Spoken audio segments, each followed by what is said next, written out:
Book 195.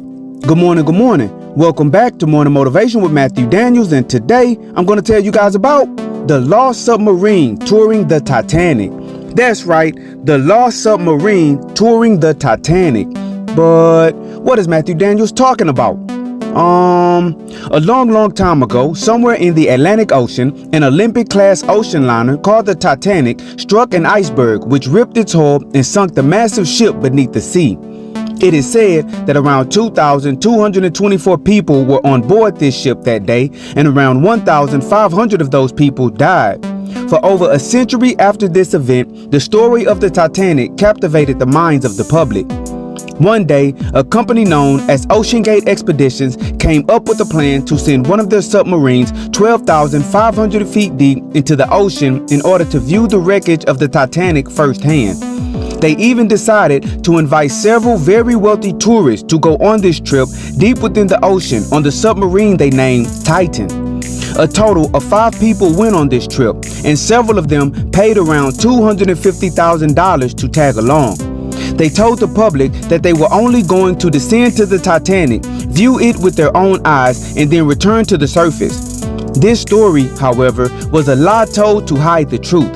In fact, once they reached the desired depth within the ocean, and when they were close enough to see the wreckage with their own eyes, the captain of the Titan deployed equipment that the general public did not know they possessed. This equipment was designed to conduct a rudimentary search of the wreckage and collect objects deemed worthy of collecting. The owner of OceanGate Expeditions had seen several interesting objects on a computer-generated scan of the wreckage, and he believed that if he could get these items into his possession, they would be worth millions, if not billions of dollars. In fact, everyone who paid to go on the tour of the Titanic had paid their $250,000 as an investment. They all wished to retrieve items which would be worth more on the surface. The deployed equipment worked perfectly, and each passenger was in awe as they examined the treasures brought aboard the Titan. 4 of the passengers were satisfied with what they retrieved, but one of the passengers had only gathered a worthless piece of ocean rock. He then demanded that the equipment be deployed again so that he could get a valuable treasure like the rest of them, but he was denied. The captain said the equipment was not designed to be deployed twice. The dangers of a second deployment were too great. Enraged, the 5th passenger argued with the others, and when he saw that he could not convince them to deploy it again, he attempted to seize the controls and deploy it himself. A fight over the controls ensued, and since the Titan was extremely small, much of the inner gears were damaged.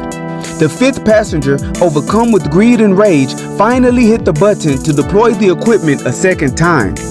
When he did, the pressurized submarine became compromised, and the forces of the ocean overpowered the hull. The metal began to twist and crack, and once it gave way, the Titan imploded like a can being crushed. All 5 members of the crew were killed, and the crews on the surface lost contact with them.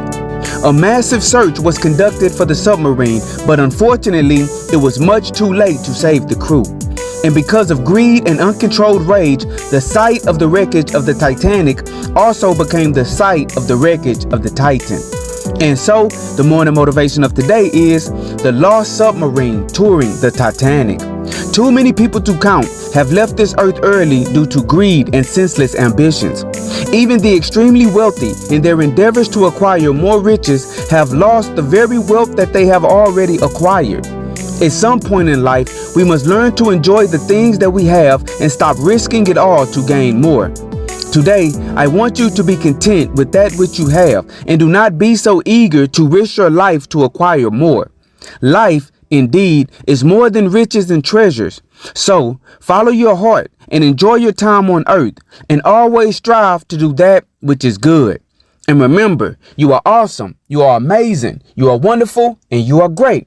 And you are going to change the world. I just hope I'm still alive to see it, family. I'm out. Good morning.